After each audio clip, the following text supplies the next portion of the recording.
Hello and welcome to day 4 of Vlogmas. Today, I thought I would do what I love most, and that's talk about books.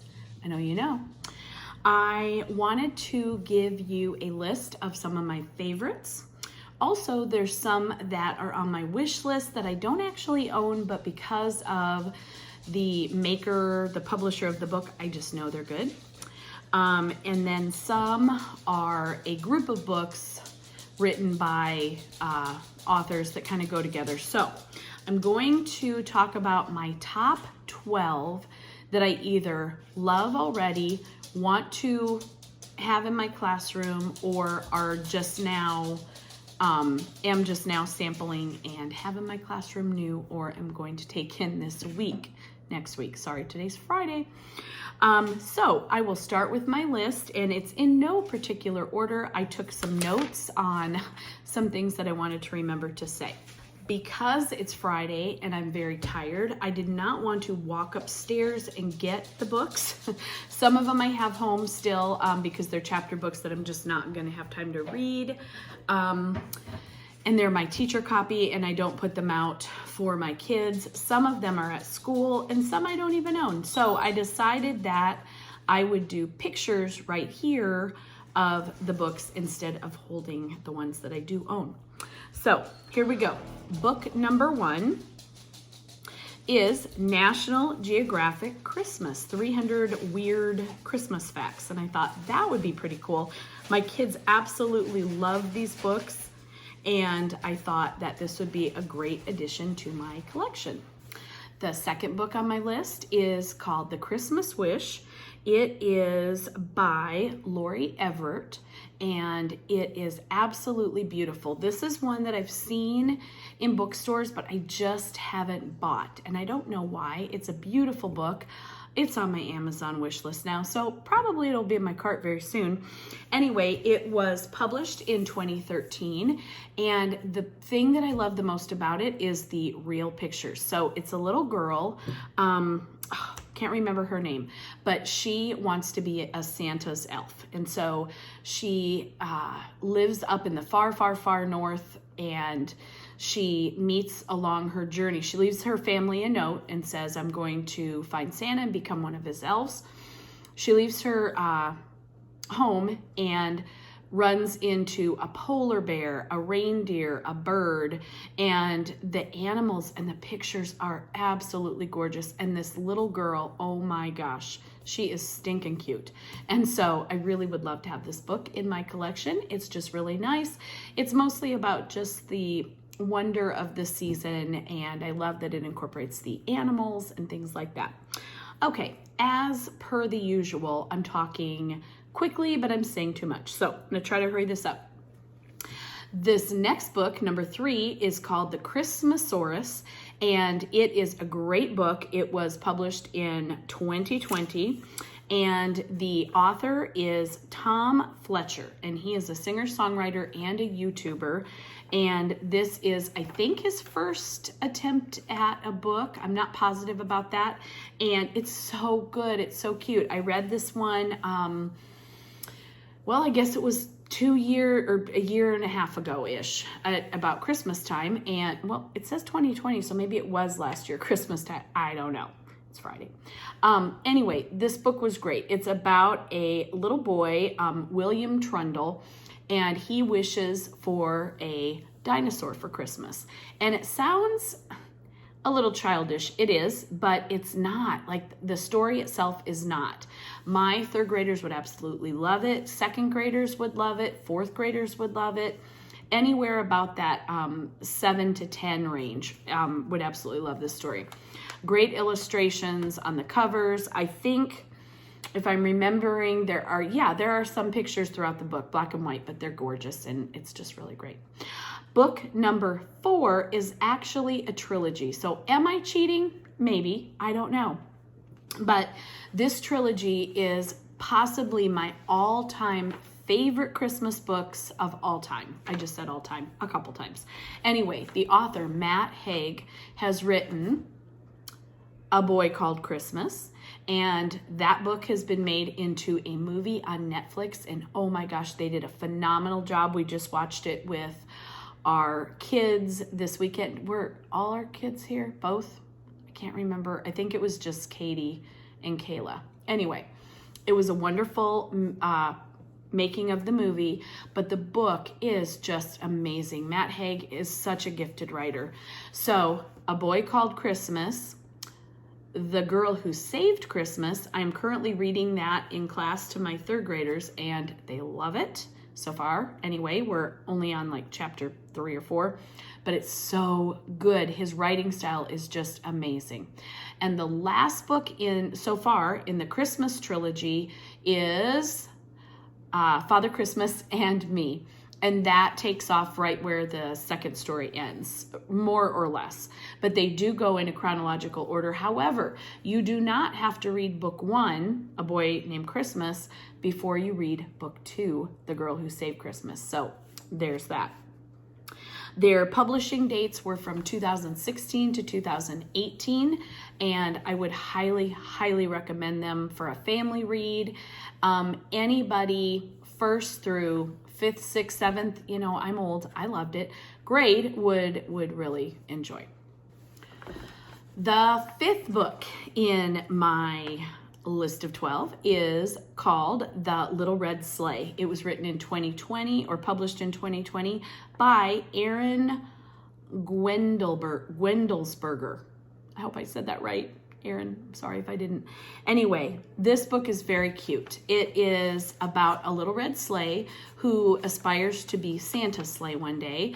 And on her journey to the North Pole, she runs into some people who need her help. And Santa tells her that she is indeed doing the work of Christmas already, and he would love to have her visit him at the North Pole and perhaps train to be his sleigh one day.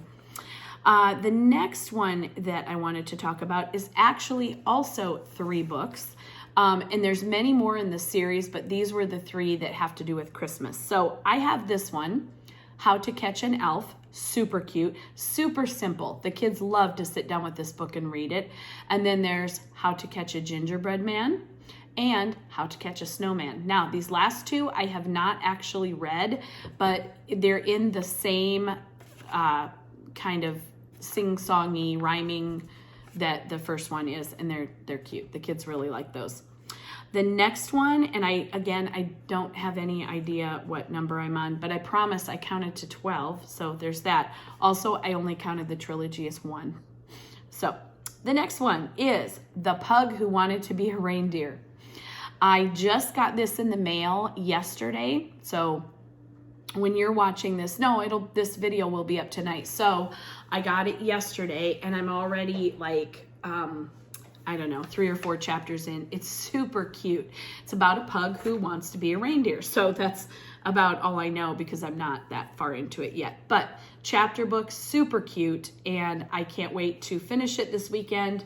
I'll probably do a book study on it because it's just cute and it would be fun to have in my Teachers Pay Teacher store. So that one looks cute. And also the publishing date, I don't know if I said the How to Catch, but they're anywhere from like 2016 to present, I believe. The Pug Who Wanted to Be a Reindeer, 2021. So that's a brand new one. That's probably why it popped up on my, hey, you might want this on Amazon, because I did. The next one in my series of 12 great books for the holidays is an oldie but a goodie, 2006. I don't know if that really counts as an oldie, but it's called The Last Holiday Concert. Andrew Clements is one of my all-time favorite authors. He wrote Frindle, The Favorite Frindle, The Report Card. Anyway, he's a great writer. Love his style. He wrote this one. It was published in 2006, and it's about a boy. His name is Hart Evans, and he kind of likes to be the class clown. He kind of likes to be really popular and do kind of goofy things. Well, he has caught his choir teacher on a really bad day because the choir teacher has just found out that he is on the short list to be let go because there's no funding for the music department, the music program. And so Hart ends up shooting a rubber band, hits the teacher in the head, and the teacher says, "I'm out. You guys, if you want to do a holiday concert, you're on your own. Figure it out." So Hart learns through the series of events in the book that, wow, this isn't an easy task, and it does take a lot of effort to put on a holiday concert, and he's really, really hoping that it won't be the last. And so it's a great kind of lesson in, walking a mile in someone else's shoes. So that is a great one. The next is also 2 books. I count it as one because they go together. It is also by National Geographic. They are also by National Geographic, published in 2016, 17, and it seems like they're continuing on. Holidays of the World. So they have the Celebrate Hanukkah, and they also have Celebrate Kwanzaa. I would love to have these in my classroom. I don't yet, but I do have other older ones that I think are good as well. So they might be kind of remakes of some that I already have, or if they're still in my classroom, they were at one point. But just kind of nice because they tell about different holidays that people around the world celebrate, and some even in your own classrooms or neighborhoods or homes. And then I have 3 more to go. The next one is called All of a Kind Family Hanukkah. Now this one I've researched a little bit, and I definitely want to own it. It is a 2018 book, and it was written by Emily Jenkins and Paul O. Zielinski. It is a remake of a 1951 publication by Sidney Taylor, and it's set in the early 1900s, 1912. And it reminds me kind of like a Boxcar Children vibe a little bit. And the kids are getting ready for Hanukkah, and one of the youngest, I don't know if she is the youngest or one of the youngest, is throwing a temper tantrum because she was told that she could not help make the latkes, and she's just really, latkes? I don't know if I said that right. She's just really bent out of shape. So just kind of family drama and just good truly old-fashioned fun. Second to last is Junie B. Jones, first grader, Jingle Bells, Batman Smells, P.S. So Does May. And that is one of the funniest, silliest books I've read. We're reading it right now. Yes, I read multiple books throughout the day to my kids. We're reading this one and answering questions. I have a book study on it, a read aloud ride along in my Teachers Pay Teacher store if you want to check that out. But the kids love the book. It's just silly, and Junie B is always good for a laugh. And that book was written by Barbara Park, who I'm very sad passed away years ago, and just super sad that we won't have any more Junie Jones to add to our collection. But anyway, great book, published in 2009. Now, I did kind of save my very favorite for last. This book by Eve Bunting called The Night Tree is hands down one of my because I can't commit. I have a problem committing to books as favorites because I have so many.